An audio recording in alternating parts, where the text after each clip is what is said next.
Hello बच्चों, welcome to Sanjeev Giri classes 11th and welcome to pre edge to account series. और ये जो हमारी क्लास 11th की सीरीज चल रही है जिसमें हम आपको आपकी नींव को 11th कितने मजबूत कर देंगे कि आप 12th में जाओ तो आपके सारे फंडामेंटल स्ट्रांग रहे, क्योंकि एक नया सब्जेक्ट है।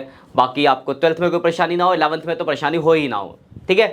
इसके अलावा कोई बच्चा अगर 12th का इस लेक्चर पे बेसिक कंप्लीट करने आया हो तो हमारी एक 12th की भी सीरीज है, डिस्क्रिप्शन में आपको लिंक मिल जाएगा। हमारा एक दूसरा चैनल है, पुराना चैनल संजीव गिरी क्लासेस, जहाँ पे 12th की सीरीज चल रही है।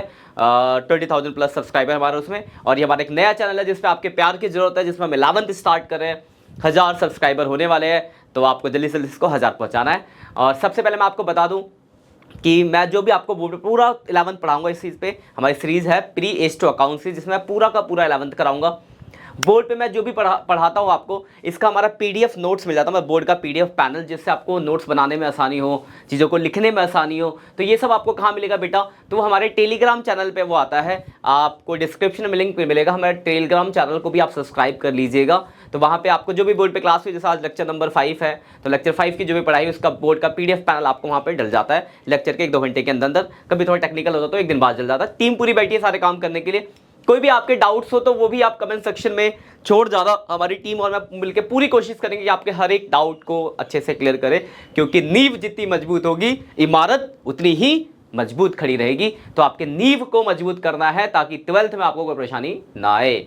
बाकी आगे तो जीवन भर काम आएगा अगर आप कॉमर्स में रहोगे तो। लिया कॉमर्स, तो कॉमर्स में अगर कुछ करना है जीवन में तो फंडामेंटल्स को स्ट्रांग रखना बहुत जरूरी है।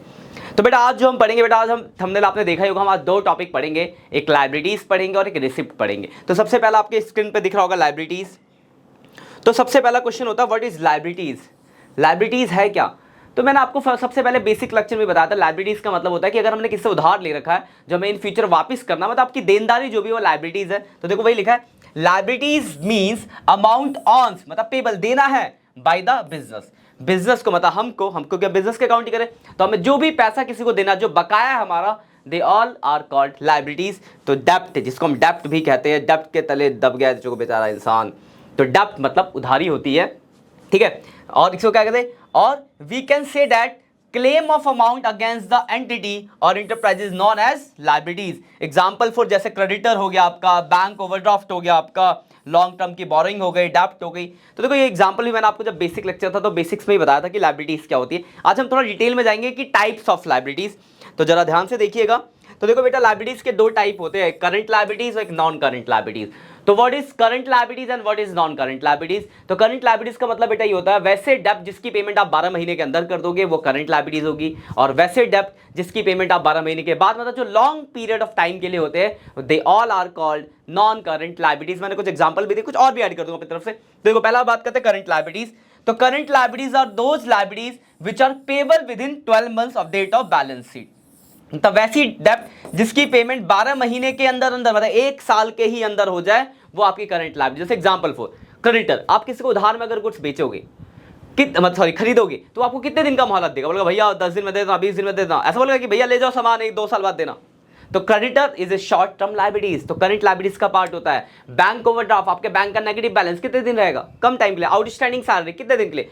आउटस्टैंडिंग सैलरी होगी आपकी, एडवांस इनकम हो गई आपकी, ठीक है। शॉर्ट टर्म का कोई लोन हो गया, तो they all are paid within the 12 months. तो ये सब आपके क्या होते हैं? करंट लाइब्रेरीज होते हैं। कॉमन सेंस से भी सोच सकते हो, वैसी जो 12 महीने के अंदर है तो करंट है। तो एग्जांपल आप कुछ याद रख सकते हो, मैंने कुछ यहाँ लिखे, जैसे creditor, bills payable, short term का कोई लोन हो गया, ठीक है। इसके अलावा बैंक ओवरड्राफ्ट हो गया, तो they all are called current liabilities, ठीक है। उसके अलावा आपका आउटस्टैंडिंग एक्सपेंस, सैलरी होगा, आउटस्टैंडिंग वेजेस हो गया, ठीक है। एडवांस को इनकम हो गई, तो सब क्या है? आपकी करंट लाइब्रेरीज है।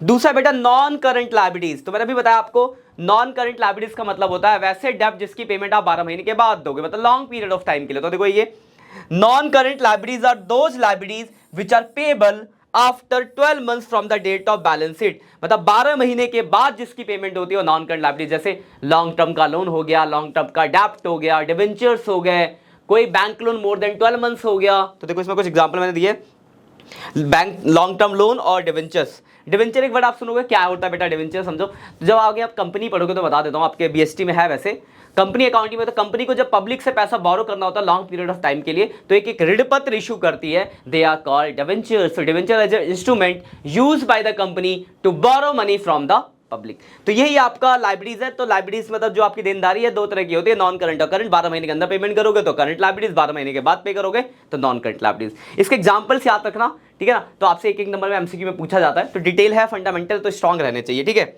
यही है बेटा आपका लाइब्रेरीज। इसके बाद एक वर्ड और मैंने बताया था आपको रिसिप्ट के बारे में, कि हम दूसरा वर्ड यहाँ पे पढ़ेंगे। छोटे छोटे वर्ड से तो एक दिन में दो वर्ड्स कवर करें। रिसिप्ट क्या होता है बेटा, देखो receipt is the amount received और receivable for selling of assets, goods और सर्विस। मतलब अगर आप कोई एसेट्स, गुड्स या सर्विस बेच रहे हो, ठीक है ना, उसके बदले आपको कोई पैसा मिल गया, मिलना बाकी है, तो they all are called receipt. मतलब कुछ बेचा, पैसा आया, वो रिसिप्ट है। अब दो तरह की रिसिप्ट होती है बेटा, एक होती है आपकी रेवेन्यू रिसिप्ट और एक होती है आपकी कैपिटल रिसिप्ट। रेवेन्यू रिसिप्ट का मतलब होता है बेटा जो नॉर्मल कोर्स ऑफ बिजनेस की रिसिप्ट, जो मतलब आपको रेगुलर बेसिस पे मिलती रहेगी, वो रेवेन्यू रिसिप्ट है। और जो इरेगुलर नेचर से होती है वो कहते हैं कैपिटल रिसिप्ट। कैसे, जैसे आप गुड्स बेच रहे हो, डेली का काम है बेचोगे, तो उससे जो रिसिप्ट हुआ वो आपका रेवेन्यू रिसिप्ट है। लेकिन आपने कोई मशीनरी, फर्नीचर, कोई फिक्स एसेट बेच दिया, क्या डेली बेचते होगे क्या? कभी 2-4 साल में खराब हो तो एक बार बेचोगे। तो इरेगुलर नेचर का जो होता है, they all are called capital receipt. Capital nature से बना, कैपिटल एसेट्स पढ़ा था ना आपने, तो कैपिटल एक्सपेंडिचर पढ़ा था ना आपने, उसी तरीके से। और रेवेन्यू रिसिप्ट जो आपने नॉर्मल कोर्स ऑफ बिजनेस है। डेफिनेशन में दिखा देता हूं आपको। Revenue receipt, it is the amount received or receivable in the normal course of business, for example amount received against sale of goods। मतलब जो आपको नॉर्मल कोर्स ऑफ बिजनेस, जो आपका बिजनेस है उसकी जो डेली की ट्रांजेक्शन है, उसमें जो जो भी पैसा आपके पास आता है वो आपका रेवेन्यू रिसिप्ट होता है। जैसे कमीशन रिसीव हो गया, सेल ऑफ गुड्स हो गया आपका, ठीक है ना, इंटरेस्ट रिसीव हो गया, रेंट रिसीव हो गया, बार बार होगा, रेगुलर है, रेगुलर कोर्स ऑफ बिजनेस से रेगुलरली होगा तो रेवेन्यू रिसिप्ट। और इरेगुलर कभी कभार होने वाला जो होता है कैपिटल, जैसे आपने बैंक से लोन लिया, क्या हर 2 दिन में ले लोगे क्या? 2, 5 साल, 10 साल में जब जरूरत पड़ेगी तो लोगे। तो इरेगुलर रिसिप्ट हुआ, पर इरेगुलर है तो कैपिटल रिसिप्ट। कोई मशीन बेचा, कोई फर्नीचर बेचा, तो देखो वही है capital receipt. It is the amount receive और receivable against transaction which are not revenue in nature. मतलब जो इरेगुलर, जो रेवेन्यू नेचर का नहीं है, जैसे for example amount receive against sale of furniture, sale of machinery, मतलब कोई फिक्स एसेट बेचा। तो यही आपके रिसिप्ट। तो दो तरह की रिसिप्ट है, रेवेन्यू रिसिप्ट और कैपिटल रिसिप्ट। शॉर्ट में अगर मैं बात करूं तो हमने 2 वर्ड पढ़े आगे। पहला रिसिप्ट पढ़ा, रिसिप्ट मतलब पैसा मिलना, 2 तरीके से मिलता है। जो नॉर्मल कोर्स ऑफ बिजनेस से मिलता है that is called revenue receipt, और जो इरेगुलर कोर्स ऑफ बिजनेस से जो कभी कभार मिलता है, जैसे फिक्स एसेट बेच के मिलता है, दैट इज कैपिटल रिसिप्ट। फिर आपने पढ़ा लाइबिलिटीज। लाइबिलिटीज जो भी आपकी देनदारी है, शॉर्ट में बात करूं तो लाइबिलिटीज 2 तरह की है, नॉन करंट लाइबिलिटीज और करंट लाइबिलिटीज। जिनकी पेमेंट आप 12 महीने के अंदर कर दोगे वो सब आपकी करंट लाइबिलिटीज है, और जिनकी पेमेंट आप 12 महीने के बाद करोगे वो आपकी नॉन करंट। इतना ही पढ़ा है बस। इनके एग्जांपल से याद रखना। बहुत छोटे छोटे लेक्चर्स है कि आपके फंडामेंटल बहुत ज्यादा अच्छे से स्ट्रांग हो जाए। फिर भी कोई दिक्कत होता है तो कमेंट सेक्शन में अपने डाउट्स पूछ लेना। कमेंट सेक्शन आपके डाउट्स के लिए खुला है। और अपने 11th के दोस्तों के साथ ये लेक्चर को शेयर कर सकते हो। बाकी वीडियो अच्छी लगी तो एक लाइक जरूर कर देना बच्चों, और पीडीएफ के लिए टेलीग्राम चैनल को जरूर सब्सक्राइब कर लेना। बाकी मिलते हैं, ये थोड़ा हमने बेसिक्स कर लिया, अगली क्लास में हम पढ़ेंगे अकाउंटिंग इक्वेशन, जो जहां हम सीखेंगे कि किस तरीके से ट्रांजैक्शंस होते हैं, क्या क्या ट्रांजैक्शन के इफेक्ट होते हैं। ठीक है, तब तक के लिए बाय बाय दोस्तों।